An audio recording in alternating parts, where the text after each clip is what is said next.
Shalom saudara kasih Tuhan. Kembali kita sama-sama mengulang ibadah kita. Dalam ibadah sama online kita, naikkan syukur kita pada hari ini. Tuhan berdoa yang baik kita. Mari saudara silakan hati kita masuk dalam hadiratnya Tuhan. Haleluya Yesus.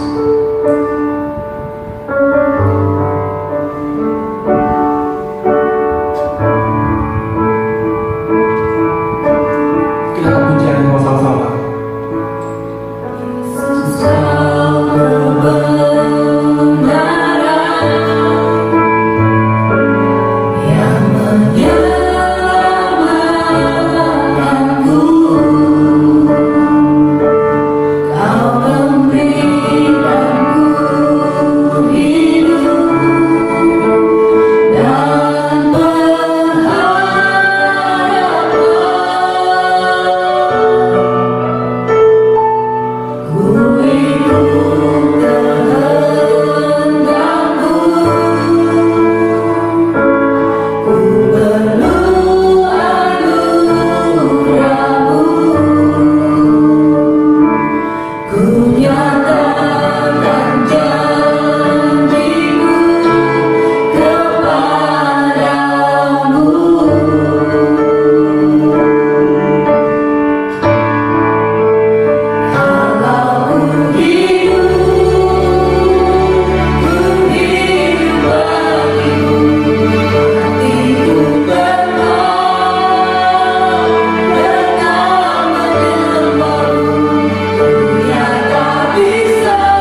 Haleluya. Mari kita bersukacita, kita memuji Tuhan dengan sukacita dan sorak-sorai kita pada hari ini. Kita naikkan syukur kita dengan sukacita. Haleluya.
Haleluya. Mari kita serahkan lagi hati kita lebih sungguh lagi. Kita masuk dalam hadirat Tuhan. Kita naikkan penyembahan kita lebih dalam lagi. Karena Dia Bapa yang setia melayani kita. Haleluya Yesus. Dia baik, sungguh baik. Ini kami Tuhan. Kami datang kepadamu Tuhan. Menaikkan puji-pujian kami Tuhan. Penyembahan kami Tuhan. Karena Kau layak Tuhan. Karena Kau Bapa kami yang setia sekarang sampai selama-lamanya. Haleluya Yesus.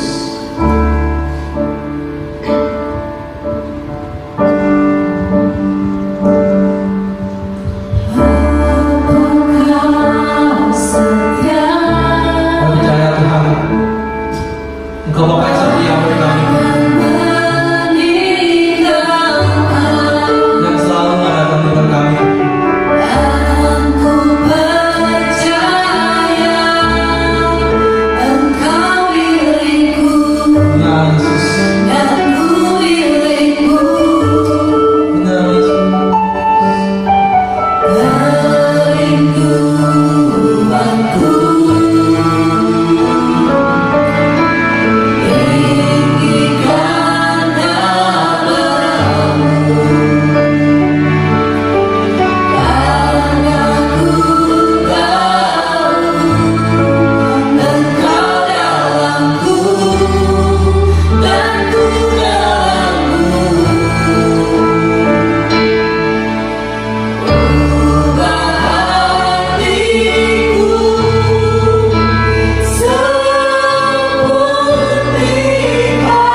Haleluya Yesus. Terima kasih Tuhan. Kami saat pada hamba-Nya, kami silakan dengan firman Tuhan. Haleluya Yesus. Shalom semuanya, selamat berjumpa kembali di dalam kesempatan yang berbahagia ini. Hari ini kita mau bersama-sama merenungkan sebagian daripada firman Tuhan yang kiranya boleh menjadi pegangan yang menjadi pedoman bagi kita semua.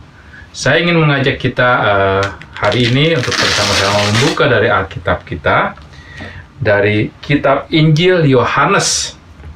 Yohanes pasalnya yang kedua, Yohanes pasal kedua, ayat pertama sampai dengan ayat ke-11. Yohanes pasal kedua, ayat pertama sampai dengan ayat ke-11 dengan judul Perkawinan di Kana. Saya akan membacakan, kiranya semua jemaat yang kasih Tuhan boleh memperhatikan dan boleh membaca masing-masing Alkitabnya di tempatnya masing-masing. Pada hari ketiga, ada perkawinan di Kana yang di Galilea, dan Ibu Yesus ada di situ. Yesus dan murid-muridnya diundang juga ke perkawinan itu.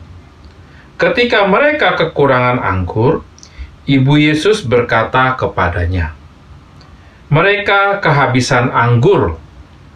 Kata Yesus kepadanya, "Mau apakah engkau daripadaku, Ibu? Saatku belum tiba." Tetapi Ibu Yesus berkata kepada pelayan-pelayan, "Apa yang dikatakan kepadamu, buatlah itu." Di situ ada 6 tempayan yang disediakan untuk pembasuhan menurut adat orang Yahudi. Masing-masing isinya 2-3 buyung. Yesus berkata kepada pelayan-pelayan itu, "Isilah tempayan-tempayan itu penuh dengan air." Dan mereka pun mengisinya sampai penuh. Ayat ke-8, lalu Yesus berkata kepada mereka, "Sekarang cedoklah dan bawalah kepada pemimpin pesta." Lalu mereka pun membawanya. Ayat ke-9, setelah pemimpin pesta itu mengecap air yang telah menjadi anggur itu, dan ia tidak tahu dari mana datangnya, tetapi pelayan-pelayan yang mencedok air itu mengetahuinya, ia memanggil mempelai laki-laki dan berkata kepadanya, "Setiap orang yang menghidangkan anggur yang baik dahulu, dan sesudah orang puas minum, barulah yang kurang baik. Akan tetapi engkau menyimpan anggur yang baik sampai sekarang." Hal itu dibuat Yesus di Kana yang di Galilea sebagai yang pertama dari tanda-tandanya, dan dengan itu ia telah menyatakan kemuliaannya dan murid-muridnya percaya kepadanya. Mari kita boleh berdoa untuk firman Tuhan ini. Bapa di surga, kembali kami bersyukur, berterima kasih pada Engkau karena kami mempunyai kesempatan untuk bersama-sama merenungkan, mendapatkan pengajaran daripada firman-Mu, walaupun kami tidak bertemu secara langsung, tapi kami tahu Tuhan bahwa Engkau berbicara melalui firman-Mu kepada setiap daripada kami di tempat kami masing-masing. Bapa, kami membuka hati kami untuk firman-Mu berbicara melalui Roh Kudus-Mu, bukan kemampuan pengetahuan manusia yang bekerja, tapi biarlah kuasa ilahi dari tempat yang Maha Tinggi boleh mengajarkan, mencerahkan, membukakan, dan memberikan kepada kami semua pengertian akan firman-Mu ini. Kami mau terima dengan hati terbuka akan firman-Mu, berbicara Bapa, dalam nama Yesus kami berdoa. Amin. Kita baru saja membaca kisah yang kalau di Alkitab bahasa Indonesia dituliskan perkawinan di Kanaan, judulnya ya. Nah, ini merupakan satu kejadian bukan biasa-biasa ya. Perkawinan itu biasa, tapi mukjizat yang terjadi di sini adalah suatu mukjizat, suatu kejadian luar biasa yang Yesus dikatakan menurut catatannya pertama kali adakan. Ya. Satu perikop di Yohanes pasal kedua ayat 1-11 tadi dengan judul perkawinan Kana ini menuliskan, mencatatkan, menceritakan kepada kita apa yang terjadi pada saat itu, bagaimana mukjizat yang Yesus lakukan ya. Intinya Yesus mengadakan mukjizat yang pertama, yaitu mengubah air menjadi anggur ya di suatu pesta perkawinan di Kana ya. Ini intinya, tema utamanya ya. Tetapi kita bisa belajar banyak ya dari satu kisah ini, dari perikop ini, akan berbagai hal ya. Nah, kita kalau membaca Alkitab, membaca firman Tuhan ya, kita boleh melihat satu sisi, tapi sesungguhnya firman Tuhan itu sangat dalam sekali dan sangat isinya luar biasa, sehingga kita bisa melihat dari berbagai sisi yang berbeda-beda. Karena itulah makanya kalau kita melihat kenapa sih kitab Injil itu merupakan suatu catatan mengenai Tuhan Yesus, itu ditulis sampai ada 4 Injil. Matius, Markus, Lukas, Yohanes. Kenapa harus 4? Padahal kalau kita lihat isinya semua boleh katakan inti-intinya sama saja. Mengapa tidak 1 saja tapi 4? Disinilah kita bisa menangkap dan kita juga bisa belajar bagaimana untuk melihat kekayaan daripada kasih Allah, kekayaan daripada kuasanya, bagaimana luar biasa semua itu, bukan hanya satu sudut pandang saja, tapi berbagai sudut pandang. Kenapa demikian? Karena Allah kasihnya dan kebaikannya dan mukjizatnya dan kemampuannya semuanya, keperkasaannya itu tidak cukup kalau kita lihat dari satu sudut pandang saja. Kita sebagai manusia sudut pandang kita satu, terbatas. Tapi kalau kita bisa melihat dari berbagai, maka kita akan mendapat gambaran yang lengkap mengenai Allah, kasih, kuasanya, berkatnya, kebaikannya bagi kita semua. Dalam kehidupan sehari-hari saja, kita juga melihat kan kalau kita melihat satu gambar gitu. Gambar hanya 2 dimensi saja, istilahnya cuma panjang dan lebar, itu akan istilahnya jauh, istilahnya lebih baik lagi kalau kita bisa melihat gambar 3 dimensi, panjang, lebar, dan tinggi, menjadi suatu soal 3 dimensi soal lebih luas lagi. Dan itu menggambarkan kepada kita bagaimana kalau kita bisa melihat dari sudut pandang yang berbeda-beda, yang tidak sama, kita akan melihat lebih jauh lagi keindahan daripada firman Tuhan ini. Nah, hari ini ya, perkawinan di Kana ini, mungkin dalam kesempatan mendatang saya akan mengajak kita bersama-sama untuk melihat dari berbagai sudut pandang yang berbeda, berbagai pandang daripada orang-orang tokoh-tokoh, bukan tokoh, orang-orang yang hadir pada perkawinan tersebut yang ada, sehingga kita bisa menangkap lebih banyak lagi, bisa menerima lebih banyak lagi keindahan daripada firman Tuhan, daripada mukjizat yang Yesus pertama kali adakan di Kana ini. Hari ini kita memulai pada bagian yang pertama ini dari sudut pandang Tuhan Yesus. Kita mau melihat pada Yesus ini sebagai fokus, sebagai pandangan, sebagai perhatian kita untuk hari ini. Dan pada kesempatan mendatang berikutnya saya akan mengajak kita untuk melihat dari sudut pandang yang berbeda, tokoh-tokoh yang berbeda akan kisah yang sama, akan mukjizat yang sama ini. Nah, hari ini kita melihat dari sudut pandang Yesus karena di sini tuliskan ya. Pada hari ketiga ada perkawinan di Kana yang di Galilea, ya. Dan Ibu Yesus ada di situ. Ibu Yesus Maria ada di situ, ya. Di sini tidak dituliskan mengenai ayah Yesus yaitu Yusuf.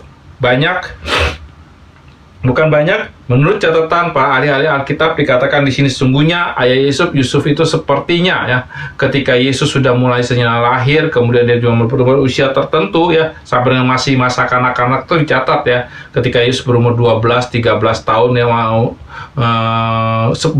belum belasan tahun lah sekitar itu masih muda ya.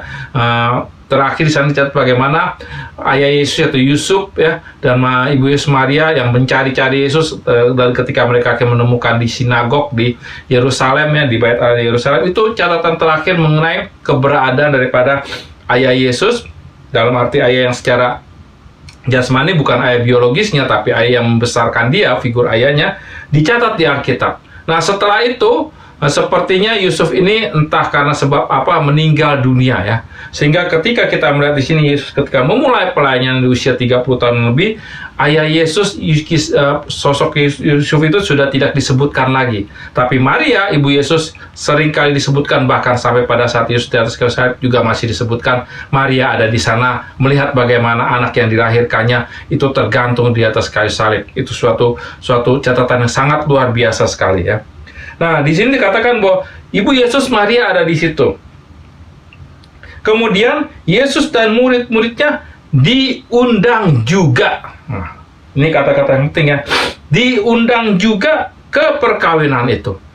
Nah, sepertinya perkawinan di Kana ini ya tidak disebutkan mengenai siapa nama yang kawin, siapa yang apakah hubungannya dengan Yesus dan sebagainya ya. Tapi kalau kita bisa melihat sini dikatakan ada tulis kata-kata diundang ya.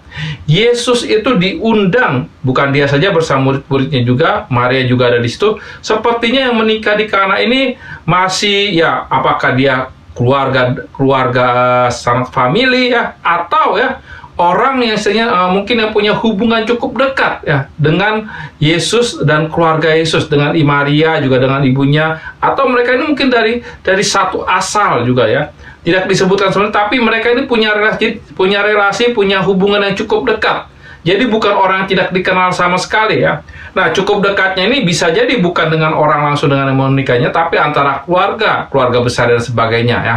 Bukankah kita juga seperti di Indonesia, kalau kita dapat surat undangan untuk istilah pernikahan, untuk kondangan gitu ya, kadang-kadang kita mungkin nggak tahu siapa yang menikah itu, tapi kita kenal mungkin ya, apakah itu orang tuanya, atau mungkin kakaknya, atau mungkin paman dan sebagainya, sehingga ketika ada sanak famili mereka menikah, karena ada hubungan, kita juga diundang untuk datang ya. Mirip-mirip seperti itu kita bisa bayangkan ya.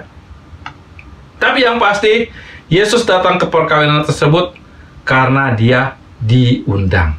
Nah, satu hal di sini kita belajar dari sudut pandang Yesus, bagaimana ya Yesus ketika diundang ya, dia tidak pernah menolak ya. Dia datang ya. Dia datang ke perkawinan tersebut, dan kemudian di perkawinan tersebut terjadi suatu masalah besar, dan di sana Yesus melakukan mukjizat ya. Tapi bayangkan seandainya kalau Yesus tidak diundang, atau dia tidak boleh istilahnya datang. Nah, saya percaya perkawinan tersebut masalahnya akan tetap menjadi masalah dan akhirnya akan menjadi berantakan. Ya.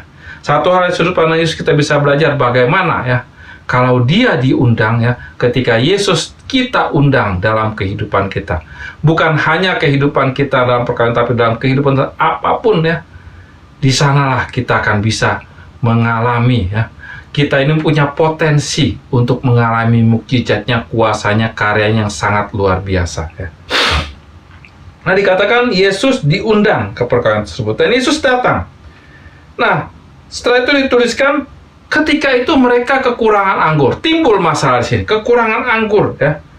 Mungkin kita kalau bagi kita pada masa ini ya pesta pernikahan itu kekurangan makanannya, nasinya kurang ya. Mirip-mirip seperti itu. Anggur di sini bukan sekedar soft drink, jus, tapi anggur pada masa tersebut dan pesta pernikahan itu merupakan satu unsur, satu bagian yang penting ya. Kalau tidak ada anggur pesta pernikahan itu, wah sepertinya kayaknya jadi ya nggak kurang bermakna. Jadi sangat memalukan sekali sepertinya ya. Nah, mereka kekurangan anggur ini ya.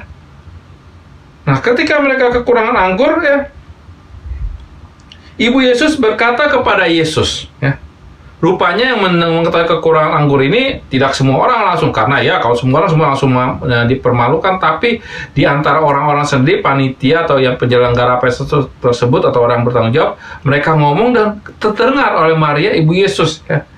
Kemudian Ibu Yesus ini tahu Yesus datang. Dan dia tahu putranya ini, Yesus ini bisa melakukan perkara yang luar biasa. Ini ada masalah, pasti bisa menyelesaikan, pasti bisa melakukan terobosan atas masalah ini. Makanya kemudian dia datang kepada Yesus, dan Maria berkata, mereka kehabisan anggur. Maria cuma ngomong demikian, tidak bisa menambahkan apa-apa, tidak lakukanlah mukjizat atau dan sebagainya, tidak. Tapi mereka kehabisan anggur. Maria membawa masalahnya, Maria membawa perkara kepada Yesus ya.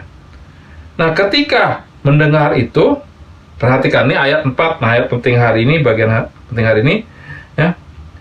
Kata Yesus kepada Maria ya, mau apakah engkau daripadaku, Ibu? Saatku belum tiba. Ketika Maria menyatakan bahwa mereka kehabisan anggur, Yesus gak langsung menanggapi. Tapi Yesus malah bertanya, "Ibu, engkau mau apa daripadaku? Saatku belum tiba." Apa maksud pernyataan Yesus ini?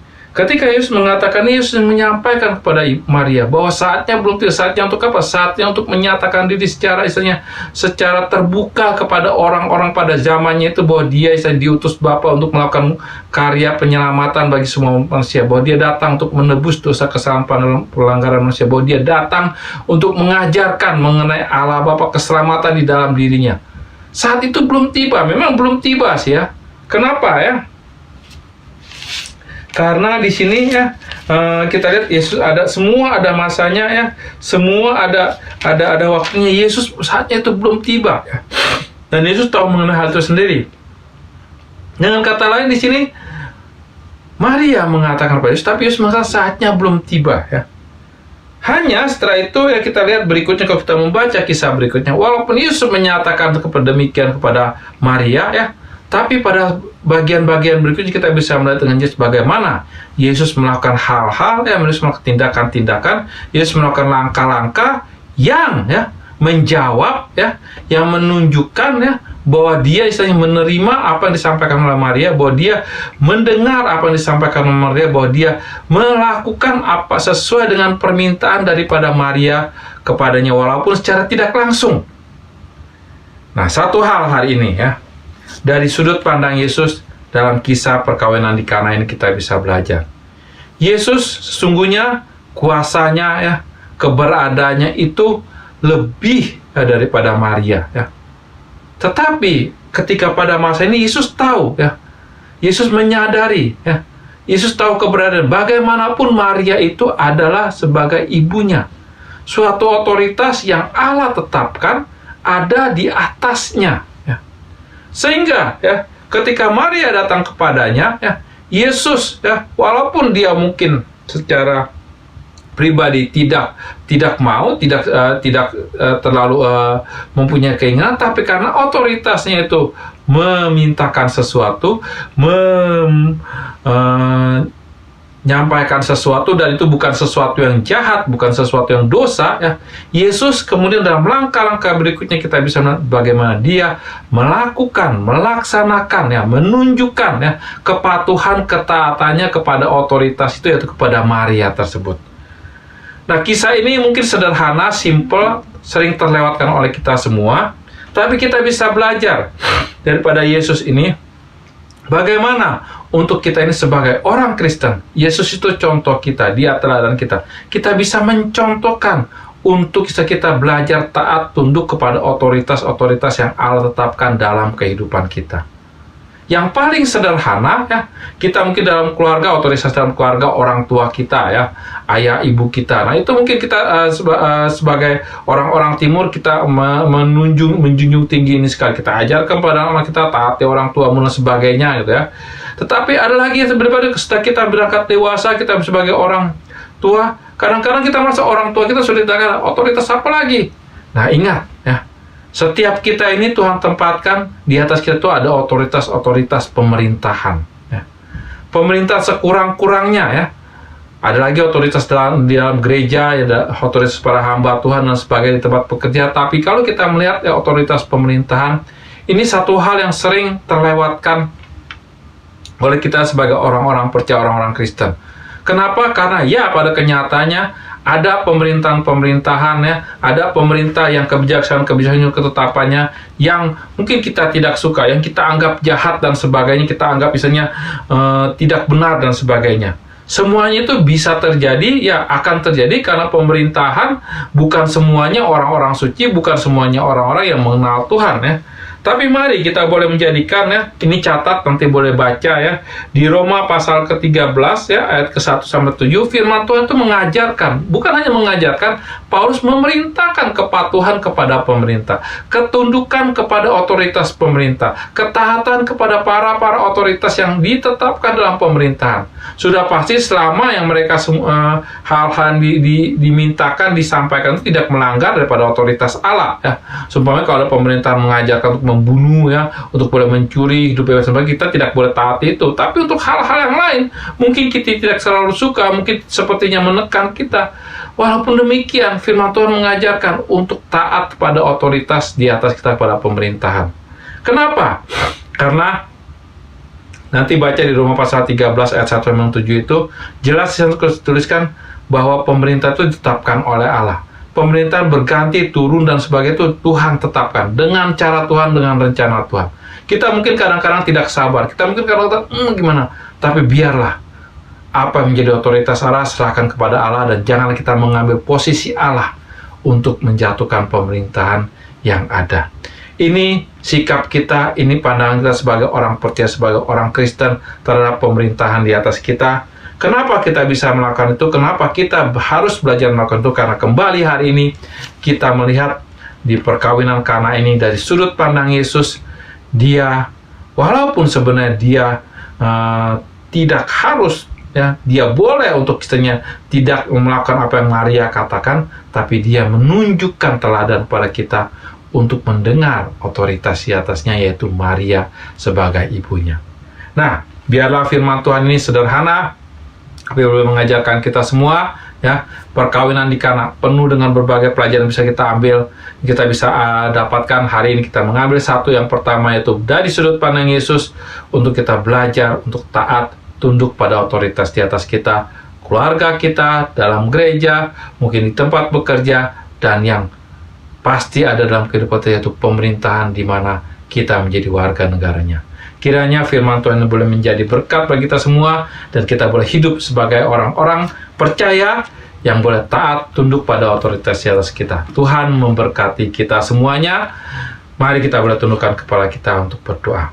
Bapa di surga, terima kasih untuk firman-Mu ini, terima kasih untuk segalanya. Ajar kami untuk boleh belajar taat, seperti halnya Yesus menunjukkan teladan pada otoritas-otoritas di atas kami. Kadang-kadang kami merasa tidak benar, tidak suka, tapi biarlah selama itu tidak melanggar firman-Mu, otoritas-Mu. Ajar kami untuk boleh taat, ajar kami untuk belajar seperti Yesus taat pada otoritas di atasnya.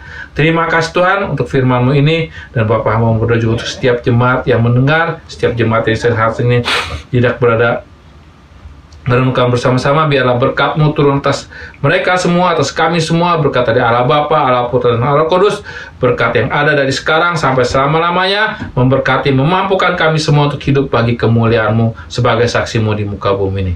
Tuhan memberkati kita semuanya. Amin. Amin. Sampai jumpa dalam kesempatan berikut. Masih kita melihat bersama lagi mengenai perkawinan di Kana. Tuhan memberkati. Amin. Puji nama Tuhan, Bapak Ibu sekalian. Kembali saya ingatkan untuk kita semua untuk selalu ikuti ibadah online kita di YouTube. GBI Taman Surya 1 akan selalu tampil setiap hari Minggu mulai jam 9 pagi. Dan jangan lupa untuk like, share, komentar, dan subscribe. Terima kasih. Tuhan Yesus memberkati kita semua. Amin.